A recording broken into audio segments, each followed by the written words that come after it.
bahwa mimpi kita akan jadi kenyataan. Tapi untuk kita bisa believe ini kan badan kita itu harus apa ya istilahnya, gue bilang badan kita harus dibohongin gitu. Untuk menciptakan kondisi yang sesuai dengan apa yang kita percaya, badan kita kan harus dibohongin kan. Jadi makanya kalau kita believe-nya itu bahwa kita akan punya customer di 3 benua, maka secara fisik yang harus kita lakukan adalah ya kita harus punya paspor minimal. Atau kita melihat kita melihat kantor di luar negeri misalkan. Jadi secara imajinasi dengan secara apa yang kita rasakan, apa yang kita punya secara fisik itu harus align, walaupun mungkin mimpinya itu masih jauh banget atau mimpi itu masih ujung banget gitu, tapi secara fisik kita itu sudah bisa merasakan. Atau dengan kata lain, kalau pikiran lo mampu membayangkan, fisik lo harus bisa merasakan.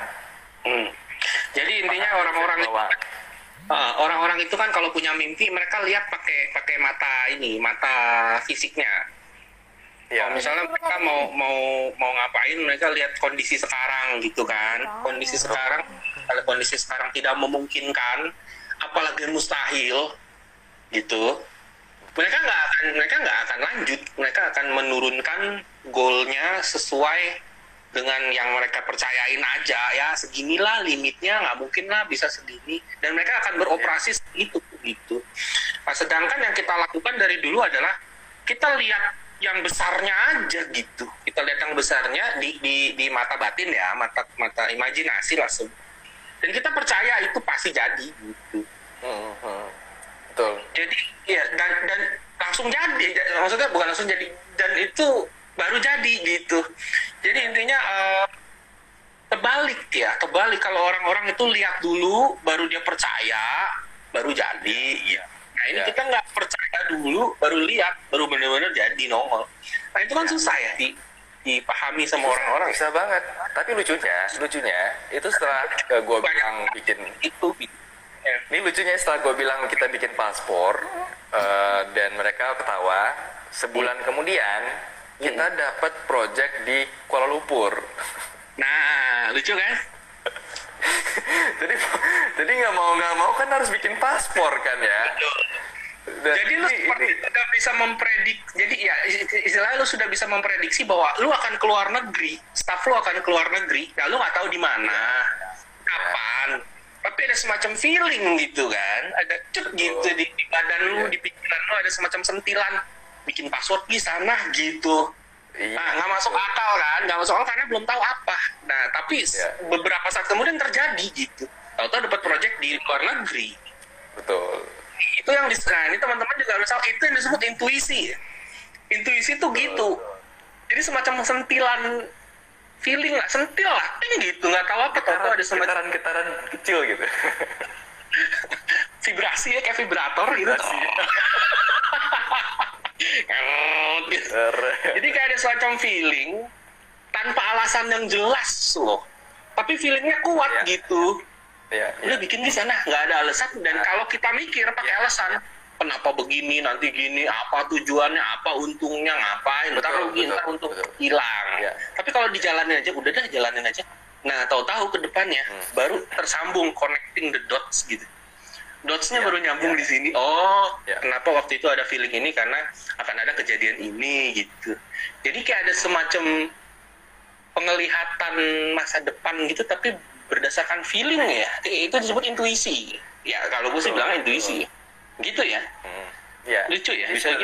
Sederhananya gini, mungkin kalau orang relate-nya gini mungkin ya. Kalau ada orang yang bermimpi punya mobil, ya kayak gue dulu juga, gue pernah mimpi pengen punya mobil. Yang gue lakukan pertama kali itu adalah gue ke showroom, terus gue melihat dan megang sendiri mobil yang gue mau. Pada saat itu jobnya seperti apa? Nah, gue nggak punya kemampuan lah untuk beli mobil waktu itu. Jadi waktu itu lo nggak punya kemampuan beli mobil, berpikir dapat mobil itu dari mana nggak tahu gitu kan? Tapi lu merasakan aja bahwa lu sudah punya mobil itu gitu. Dengan ke showroom lu pegang gitu. Nyobain, gue minta test drive, terus ya lu pede itu gue feel ya pede aja, maksudnya kan test drive itu kan nggak bayar ya kan. Tapi kan ada orang yang Itu jadi sebenarnya ya itu seperti gue bilang tadi, kesuksesan itu membutuhkan persiapan gitu. Jadi kalau misalkan lu bermimpi untuk punya mobil, ya berarti lu harus mempersiapkan diri untuk lu punya mobil. Jadi lu harus tahu nanti waktu punya mobil itu perawatannya gimana, terus biaya mobil itu apa aja, lu siapin bikin SIM, lu siapin mungkin peralatan-peralatan yang lu butuhkan untuk lu punya mobil itu dari awal lu udah tahu, lu udah siapin gitu. Jadi begitu punya mobil ya lu tinggal jalanin. Dan jadi sejauh ini yang gue lihat seperti itu. Lucu ya, ini teman-teman dengar ya. Jadi kalau orang kan beli mobil dulu baru bikin SIM. Iya. Nah ini walaupun belum tahu caranya dapat duit dari mana beli mobil atau gimana, lu bikin SIM dulu gitu ya. Jadi terbalik. Jadi terbalik ya. Gitu. Di SIM dulu, persiapan kalau ada mobil garasinya di mana, ya kan? Mungkin beli kop mobilnya. Kita belum tahu dapat mobilnya dari. Betul. Jadi anehnya gitu. Jadi persiapannya. Kadang orang kan kalau bermimpi ya bermimpi aja gitu. Dia nggak apa ya? Tidak ada action untuk kesana. Nggak ada persiapannya. Kalau orang jadi merasa sulit bermimpi itu karena mereka memikirkan jalan untuk mencapai mimpinya. Padahal yang perlu mereka lakukan itu mempersiapkan diri untuk menerima mimpi itu. Kalau kita mikirin untuk bisa sampai mimpi jadi presiden, wah itu jalannya capek banget sih. Pusing mikirin di awal. Tapi kalau dipikirin caranya. Kalau dipikirin caranya pusing, tapi kalau dipikirin persiapannya lebih gampang. Ya, jadi intinya kalau mau sesuatu nggak usah mikirin caranya kan. Nggak usah pikirin. Itu ya maksudnya ya. Tapi mikir aja kita sudah jadi sesuatu itu udah jadi nih. Kalau udah jadi gue ngapain gitu. Betul. Gitu ya. Jadi misalnya ya seperti tadi yang lo bilang, misalnya jadi presiden jangan mikir caranya gimana jadi presiden, tapi kalau udah jadi presiden persiapan apa yang harus dilakukan gitu kan. Mungkin beli baju. Ya kan, mungkin beli kamera bagus buat konferensi, mungkin bikin fotonya buat kayak gitu. Jadi persiapan seakan-akan sudah jadi gitu ya. Seakan-akan udah jadi. Nah, pada saat lo lakukan itu, maka ya otak bawah sadar lo itu sudah percaya, udah believe bahwa itu sudah terjadi gitu. Nah, baru hal itu terjadi gitu ya. Ya. Gitu ya maksudnya. Yang agak susah dijelaskan ke banyak orang sih. Gue pribadi merasa susah untuk menjelaskan hal seperti itu. Sebenarnya nggak susah dijelasin, cuma susah dipercaya. Susah dipercaya ya. Dijelasin nggak susah, susah dipercaya gitu. Iya kan? Iya. Karena gue sering ngomong kayak gini, gue bilang udah gimana? Jelas ya? Paham maksudnya ya? Iya jelas. Paham nggak? Paham. Oh iya. Tapi nggak percaya gitu. Oh ya udah. Iya. Jadi masalahnya bukan nggak susah dijelasin, nggak susah dipercaya gitu. Dan sebenarnya kan nggak lu kan nggak ngapa-ngapain gitu, lu tinggal percaya aja, lakuin aja kan, nggak susah gitu. Iya. Dan persiapannya itu tidak merugikan loh. Betul. Maksudnya persiapan bikin SIM itu kan nggak rugi ya. Persiapan untuk persiapan alat kayak misalkan tempat cuci atau misalkan kain buat nyuci itu kan nggak rugi ya. Tapi begitu lu punya kan jadi sudah siap gitu loh, udah siap. Iya, jadi begitu. Secara mental lu sudah menjadi yang lu inginkan gitu. Lu sudah berpikir udah jadi itu. Lu mau ngapain kalau gue udah jadi? Dibandingkan lu belum jadi mikirin caranya gitu. Nah, itu yang harus dirubah ya bagi teman-teman ya. Jadi ya memang politik ya udah gimana lah bikin caranya percaya gitu. Pikir sebanyak-banyaknya gitu. Nah, biasanya kalau orang cari bukti sebanyak-banyaknya ketemu, dia makin yakin gitu. Ya, satu contoh lain lagi mungkin gini. Ada juga orang yang mimpi kayak misalkan, gue pengen punya duit 10 miliar gitu. Ini gue ingat banget dulu kita pernah membahas ini sih. Gimana kalau misalkan kita punya duit 10 miliar. Nah, kalau lu punya mimpi punya duit 10 miliar, artinya lu sudah punya list dari apa yang lu melakukan dengan duit 10 miliar itu. Apa yang lu mau beli, apa yang lu mau lakukan. Enggak, apapun yang lu lakukan lah. Entah lu mau bantu orang, entah lu mau beli ini, entah lu mau bikin itu gitu. Intinya lu sudah punya list, kalau misalkan 10 miliar yang gue terima, maka gue akan melakukan ini, gue akan beli ini, gue akan bikin ini gitu. Lu udah bikin list itu dulu? Apa jalan ke luar negeri gitu-gitu beli itu. Ya bikin perusahaan, jalan ke luar negeri, bikin masjid segala macam lah pokoknya. Oh gitu loh. Iya. Jadi begitu lo dapat tuh udah nggak kaget gitu. Dan dapat gitu kan. Jadi memang ini ya apa intinya itu gimana kita bikin alam bawah sadar kita percaya dulu gitu. Karena kalau alam bawah sadar kita nggak percaya, ya hal itu nggak akan terjadi gitu. Dan andaikan terjadi pun biasanya hilang lagi. Ya, kayak orang menang lotre, dia seneng kan menang lotre, tapi habis itu dia ya nggak punya duit lagi gitu. Karena memang alam bawah sadarnya belum siap untuk selevel itu gitu. Jadi memang harus dipersiapkan. Kita harus bikin percaya lah, alam bawah sadar kita harus percaya baru terjadi. Jadi teman-teman memang harus ya penting lah untuk jangan terlalu mikirin caranya. Kebanyakan mereka terperangkap di mikirin caranya itu.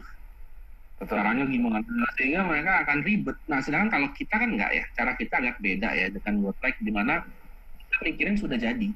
Persiapannya apa kalau udah jadi? Caranya nanti datang sendiri. Gitu. Terus misalnya caranya kita mau apa terus butuh orang-orang yang mendukung gitu. Ntar orang-orang datang sendiri gitu. Betul. Ya bukan berarti kita malas-malasan nggak berusaha ya, tetap berusaha, tapi ada magicnya di situ. Ada kebetulan yang kalau dipikirin nggak masuk akal, kayak ada yang ngatur aja gitu.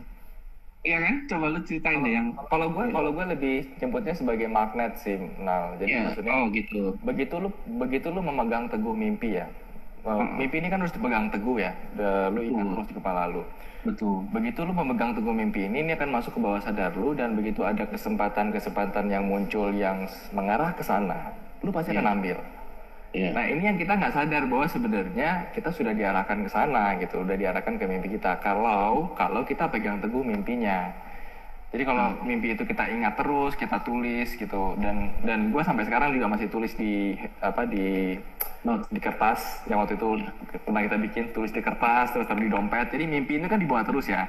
Setiap kita ada waktu luang kita baca. Kita lihat lagi apa yang kita mimpikan gitu kan.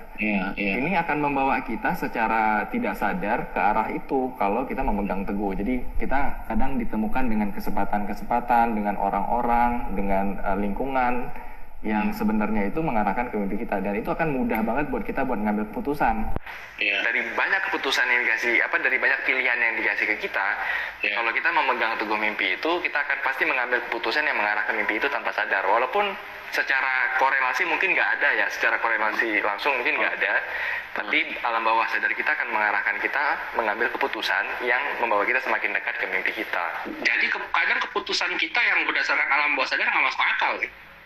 Nggak masuk akal. Kadang kita milih itu, kenapa kita milih ini gitu, itu kita nggak sadar gitu. Nggak sadar, nggak masuk akal, tapi ke arah yang kita ingin gitu. Betul. Dibandingkan kita bikin keputusan yang masuk akal, tapi nggak nyampe ke sana gitu. Betul. Ya kan? Jadi memang penting banget untuk tahu soal alam bawah sadar gitu. Alam bawah sadar tuh lebih pinter daripada otak kita. Tapi masalahnya otak bawah sadar itu tidak masuk akal. Itu. Jadi kalau orang pakai akal bikin keputusan, dan kalau alam bawah sadar yang ngasih keputusan dia nggak mau gitu, dia pikir nggak masuk akal, itu dia buang-buang kesempatan sebenarnya. Betul. Ya kan? Justru keputusan dari alam bawah sadar, walaupun nggak masuk akal, tapi kita jalanin, itu yang harus dinanti-nanti gitu. Makanya gue pernah diajarin sama mentor gue, kalau gue berada di suatu momen untuk mengambil keputusan, itu harus dilakukan dengan menggunakan hati. Oke. Kita memutuskan sesuatu itu dengan hati dan menjalankan keputusannya itu dengan pikiran. Kepala. Jangan dibalik. Jangan dibalik gitu. Jadi kan orang dibalik ya.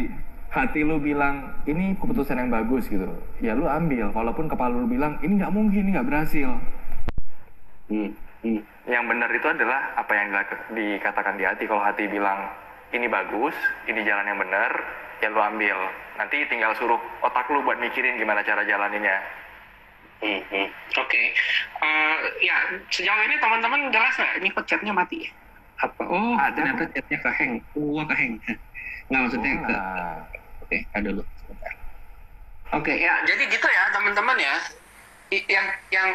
Yang sudah kita lakukan dan alami itu berbanding terbalik dengan yang rata-rata. Dan justru kalau bagi kita nih, berdua nih, dan banyak lagi, kalau kita melakukan yang biasa-biasa di orang bilang, kita gagal loh. Ya nggak? Kita berdua lah, paling nggak. Sama teman-teman yang sejenis lah. Tapi kalau kita melakukan yang sebaliknya, yang kayak kita omongin, itu berhasil gitu. Dan yang gue temukan satu lagi nih, ini yang amazing nih. Semakin gue maksain kerja keras,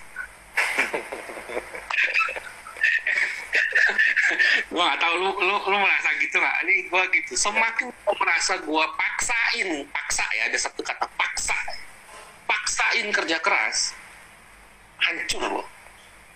Tapi giliran gue berusaha ya, tetap berusaha. Tapi nggak ada paksa gitu. Ya mungkin ada ekstra lah ya, tapi tidak maksa. Atau bahkan ya sudahlah gitu. Dan itu malah datang, malah berhasil gitu.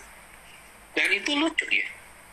Jadi budaya kerja keras paksa itu kayak nggak masuk akal lagi gitu. Ya gimana? Itu kalau di gua sebenarnya kalau lu mengambil keputusan yang sesuai dengan hati lu, artinya lu melakukan satu hal yang hati lu seneng. Betul. Jadi bukan masalah kerja keras. Yang kerja keras itu dianggapnya menjadi kerja keras karena lu melakukan hal yang lu nggak seneng dan lu paksa untuk melakukannya. Tapi kalau dari awal lu melakukannya ini dengan perasaan senang, maksudnya hati lu bilang ini bagus dan lu menjalankannya, itu nggak ada yang namanya kerja keras sih. Betul. Sama